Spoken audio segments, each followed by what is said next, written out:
Hello everyone, welcome back to this channel. I hope you guys are doing well. आज की इस class में मैं आप लोग के साथ डिस्कस करने वाली हूँ एक्सपेंशन पाथ। यहाँ पे आप लोग देख सकते हैं मैं एक्सपेंशन पाथ यहाँ पे डिस्कस करूँगी अभी आप लोगों के साथ। यहाँ पे आप लोग देख सकते हैं कि मैं इंग्लिश में ही नोट्स लिखती हूँ, बट जो बच्चे इसको हिंदी में समझना चाहते हैं आप लोग हिंदी में भी समझ सकते हैं, मैं हिंदी में भी बताती हूँ। ठीक है, यहाँ पे मैं सबसे पहले आप लोग को ये बता दूँ कि एक्सपेंशन पाथ क्या है। ठीक है, तो इसके लिए मैंने छोटा सा डिफिनेशन लिखी हूँ ताकि मैं छोटे से डिफिनेशन में मैं आप लोग को वो कॉन्सेप्ट क्लियर कर दूँ ताकि आप लोगों को अच्छे से समझ में आ जाए। ठीक है, यहाँ पे आप लोग देख सकते हैं expansion path. It is the locus of all point that represent different point of producer equilibrium at different level of output. मतलब ये उन सारे पॉइंट को कनेक्ट करता है जिस पर प्रोड्यूसर इक्विलिब्रियम पर होता है डिफरेंट लेवल ऑफ आउटपुट पे। यानी एक्सपेंशन पाथ प्रोड्यूसर के डिफरेंट इक्विलिब्रियम पॉइंट को कनेक्ट करता है जिस पर कि different level of output produce होता है, जिसे मैंने आप लोगों को यहाँ पे डायग्राम से भी रिप्रेजेंट करी हूँ। यहाँ पे आप लोग देख सकते हैं ये पॉजिटिव क्वाड्रेंट है, देख सकते हैं लेबर एंड कैपिटल।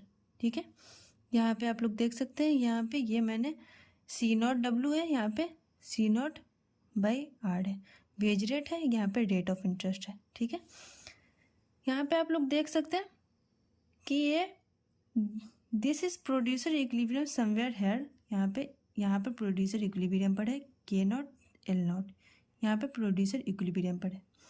जब प्रोड्यूसर का बजट बढ़ जाता है तो ना वो यहाँ पे शिफ्ट हो जाता है, देखिए C1/W और C1/R। तब जो है ना प्रोड्यूसर का इक्विलिब्रियम यहाँ पर होता है। ठीक है, यहाँ पे इक्विलिब्रियम पर होता है। तो जब ना इन दोनों पॉइंट्स को जब इन दोनों पॉइंट्स को मिलाते हैं तो ये एक्सपेंशन पाथ कहलाता है। ये इसी लाइन को एक्सपेंशन पाथ कहते हैं। ठीक है, यहाँ पे आप लोग देख सकते हैं कि प्रोड्यूसर यहाँ भी इक्विलिब्रियम पर हो सकता है, यहाँ भी इक्विलिब्रियम पर हो सकता है, यहाँ भी इक्विलिब्रियम पर हो सकता है। जिस पॉइंट पे भी प्रोड्यूसर इक्विलिब्रियम पर होगा, जब हम उन सारे पॉइंट्स को मिलाते हैं तो हम उसे ही एक्सपेंशन पाथ कहते हैं। ठीक है, यहाँ पे आप लोग देख सकते हैं that is at every point on expansion path MRTS between labour and capital is equal to W/R। ठीक है, यहाँ पे देखिए मतलब एक्सपेंशन पाथ के हर पॉइंट पे प्रोड्यूसर इक्विलिब्रियम पर होता है। मतलब MRTS between labour and capital is equal to W/R।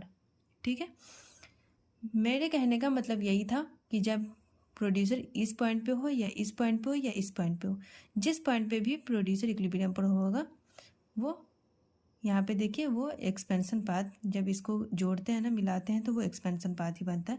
इसलिए मैंने यहाँ पे लिख दी थी कि at every point on expansion path MRTS between labour and capital is equal to W/R। Wage rate है या रेट ऑफ इंटरेस्ट है।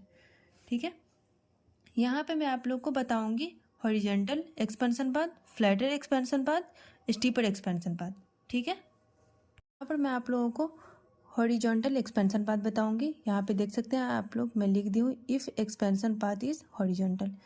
ठीक है, एक्सपेंशन पाथ हॉरिजॉन्टल का मतलब है कि प्रोडक्शन शॉर्ट रन में हो रहा है। ठीक है, यानी कोई एक फैक्टर यहाँ पर फिक्स्ड होता है। देखिए प्लीज़, ये मैं आपको डायग्राम से रिप्रेजेंट कर रही हूँ। यहाँ पे आप लोग देख सकते हैं ये पॉजिटिव क्वाड्रेंट है, ये लेबर एंड कैपिटल, ये आप लोग जानते हैं। यहाँ पे C0/W, यहाँ पे C0/R, ये वेज रेट है और ये रेट ऑफ इंटरेस्ट है।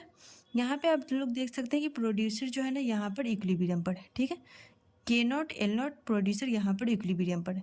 जब प्रोड्यूसर का बजट बढ़ जाता है तो प्रोड्यूसर का जो जब बजट बढ़ता है तो वो आगे की तरफ शिफ्ट करता है। जो यहाँ पे देख सकते हैं यहाँ पे प्रोड्यूसर का बजट बढ़ जाता है तो वो यहाँ आता है। तो जब प्रोड्यूसर का बजट बढ़ जाता है तो प्रोड्यूसर का जो इक्विलिब्रियम होता है ना वो यहाँ पे होता है।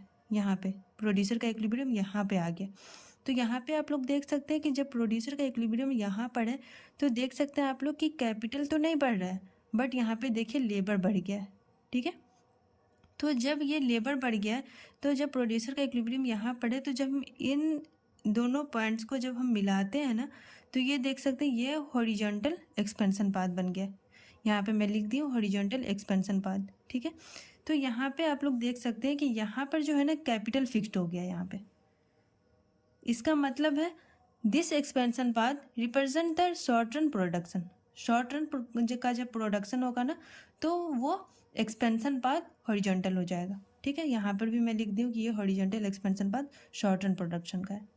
ठीक है, अब यहाँ पर मैं आप लोगों को बताऊंगी ना फ्लैटर एक्सपेंशन पाथ कि फ्लैटर एक्सपेंशन पाथ क्या होता है। ठीक है, यहाँ पे आप लोग देख सकते हैं एक्सपेंशन पाथ जो है ना अपवर्ड स्लोपिंग हो मगर फ्लैटर हो तो वो लेबर इंटेंसिव टेक्निक रिप्रेजेंट करता है। मतलब जैसे जैसे बजट बढ़ता है तो वो लेबर ज़्यादा यूज़ हो रहा है और कैपिटल कम यूज़ हो रहा है। मतलब ज़्यादा लेबर ज़्यादा लेबर यूज़ होगा और कैपिटल कम यूज़ होगा, जिसको मैं यहाँ पे डायग्राम से रिप्रेजेंट कर रही हूँ। यहाँ पे आप लोग देख सकते हैं ये पॉजिटिव क्वाड्रेंट है लेबर एंड कैपिटल। यहाँ पे आप लोग देख सकते हैं ये ना C0/W C0/R है, ये आप लोग जानते हैं। यहाँ पे मैंने वेज रेट बताती हूँ, यहाँ पे रेट ऑफ इंटरेस्ट है। तो यहाँ पे देख सकते हैं यहाँ पे ना प्रोड्यूसर इक्विलिब्रियम पर है पहले K0 और L0 यहाँ पे लेबर, यहाँ पे देखिए K0 कैपिटल L0 लेबर है, यहाँ पे प्रोड्यूसर इक्विलिब्रियम पर है। ठीक है, जब प्रोड्यूसर का बजट बढ़ जाता है तो वो यहाँ पे शिफ्ट होता है, तब प्रोड्यूसर का यहाँ पे देखिए इक्विलिब्रियम यहाँ आ जाता है, प्रोड्यूसर का इक्विलिब्रियम यहाँ आ गया, ऊपर आ जाता है उसके। तो जब ऊपर आएगा ना तो यहाँ पे देखिए K1 और L1 यहाँ पे प्रोड्यूसर इक्विलिब्रियम पर है। तो जब हम इन दोनों पॉइंट्स को मिलाते हैं तो ये जो एक्सपेंशन पाथ बनता है ना, यहाँ पे देख सकते हैं ये एक्सपेंशन पाथ, इसमें जो है ना लेबर इंटेंसिव टेक्निक को रिप्रेजेंट करता है। ठीक है, flatter expansion path labour intensive technique को रिप्रेजेंट करता है। ठीक है, ये आप लोग को याद रखें। मैं आप लोगों को स्टीपर एक्सपेंशन पाथ बता रही हूँ। यहाँ पे आप लोग देख सकते हैं steeper expansion path capital intensive technique को रिप्रेजेंट करता है। ठीक है, वहाँ पे आप लोग देख सकते थे फ्लैटर एक्सपेंशन पाथ पे, वहाँ पे ना लेबर इंटेंसिव टेक्निक को रिप्रेजेंट करता था, और यहाँ पे स्टीपर एक्सपेंशन पाथ में ये कैपिटल इंटेंसिव टेक्निक को रिप्रेजेंट करेगा। ठीक है, यहाँ पे आप लोग देख सकते हैं ये पॉजिटिव क्वाड्रेंट है लेबर एंड कैपिटल। ठीक है, और यहाँ पे देखिए C0/W C0/R है, तो तब प्रोड्यूसर यहाँ पर इक्विलिब्रियम पर है K0 L0 पे। ठीक है, जब प्रोड्यूसर का बजट बढ़ जाता है तो वो आगे की तरफ शिफ्ट होता है, आप लोग को मालूम है। तो तब प्रोड्यूसर का इक्विलिब्रियम यहाँ पर आता है। ठीक है, यहाँ पे आएगा K1 और L1 यहाँ पे इक्विलिब्रियम पर आएगा। तो यहाँ पे आप लोग ये देख सकते हैं ना कि यहाँ पे कैपिटल तो ज़्यादा बढ़ रहा है बट यहाँ पे लेबर ना बहुत कम से बढ़ रहा है। यहाँ पे आप लोग देख सकते हैं लेबर बहुत कम से बढ़ रहा है और यहाँ पे कैपिटल बहुत ज़्यादा से बढ़ रहा है। तो यहाँ पे आप लोग देख सकते हैं कि जब हम इन दोनों पॉइंट्स को जब हम मिलाते हैं ना तो ये स्टीपर एक्सपेंशन पाथ बनता है। यहाँ पे देखिए यहाँ पे ये भी एक्सपेंशन पाथ है बट ये स्टीपर एक्सपेंशन पाथ है। ठीक है, ये आइसोकॉन्ट विथ क्वांटिटी है यहाँ पे। तो ये जब इन दोनों पॉइंट्स को जब हम मिलाते हैं तो ये स्टीपर एक्सपेंशन पाथ होता है जी, इसी लाइन को हम एक्सपेंशन पाथ बोलते हैं। ठीक है, और मैं आप लोग को पहले बताई हूँ कि ये steeper expansion path capital intensive technique को रिप्रेजेंट करता है, जो मैं यहाँ पे लिख दी हूँ ताकि आप लोग को याद रहे। तो मैं उम्मीद करती हूँ कि यहाँ तक आप लोग को सारी चीज़ें समझ में आ गई हैं, यहाँ तक आप लोगों को सारी चीज़ें समझ में आ गई होगी। ठीक है, तो मैं इस वीडियो को यहीं पे एंड करती हूँ, और प्लीज़ वीडियो अच्छी लगी तो लाइक करें, शेयर करें, और प्लीज़ मेरे चैनल को सब्सक्राइब करें। Thank you.